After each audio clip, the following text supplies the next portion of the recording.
Hi all, welcome to Blasters arena. Super league കേരളയിലെ പ്രധാനപ്പെട്ട ക്ലബ്ബാണ് കാലിക്കറ്റ് FC. നമുക്കറിയാം, ആദ്യത്തെ SLK കിരീടം സ്വന്തമാക്കിയത് കാലിക്കറ്റ് FC ആണ്. കഴിഞ്ഞ തവണയും മോശമല്ലാത്ത രൂപത്തിൽ അവർ കളിച്ചിട്ടുണ്ട്. കേരള ബ്ലാസ്റ്റേഴ്സ് താരമായ മുഹമ്മദ് അജിസലൊക്കെ കഴിഞ്ഞ തവണ കാലിക്കറ്റ് FCക്ക് വേണ്ടിയായിരുന്നു കളിച്ചിരുന്നത്.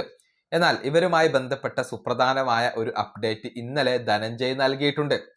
അതായത് കാലിക്കറ്റ് FC ഇപ്പോൾ കേരള പ്രീമിയർ ലീഗിൽ പങ്കെടുക്കാനുള്ള ഒരുക്കത്തിലാണ്. 2025-26 സീസണിലെ KPL-ൽ കാലിക്കറ്റ് FC പങ്കെടുക്കും എന്ന കാര്യം ധനഞ്ജയ് ഇപ്പോൾ റിപ്പോർട്ട് ചെയ്തു കഴിഞ്ഞു.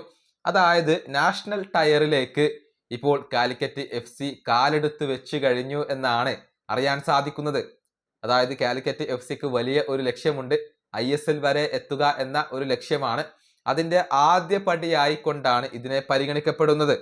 നമുക്കറിയാം, ഇന്ത്യയിലെ 5ാമത്തെ ഡിവിഷനാണ് കേരള പ്രീമിയർ ലീഗ്. അതിലാണ് കാലിക്കറ്റ് FC ഇപ്പോൾ കളിക്കാൻ പോകുന്നത്.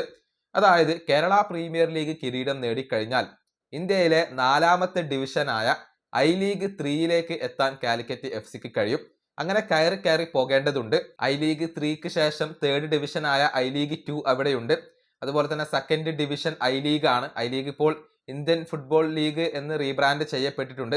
അതിനുശേഷമാണ് ISL വരുന്നത്. ഫസ്റ്റ് ഡിവിഷൻ ISL ആണ്. അതുവരെ എത്തേണ്ടതുണ്ട്. അതിൻ്റെ ഒരു ആദ്യ പടിയായിക്കൊണ്ടാണ് കേരള പ്രീമിയർ ലീഗിലേക്ക് ഇപ്പോൾ കാലിക്കറ്റ് FC വന്നിട്ടുള്ളത്. അതായത് അവരുടെ ലക്ഷ്യം വ്യക്തമാണ്.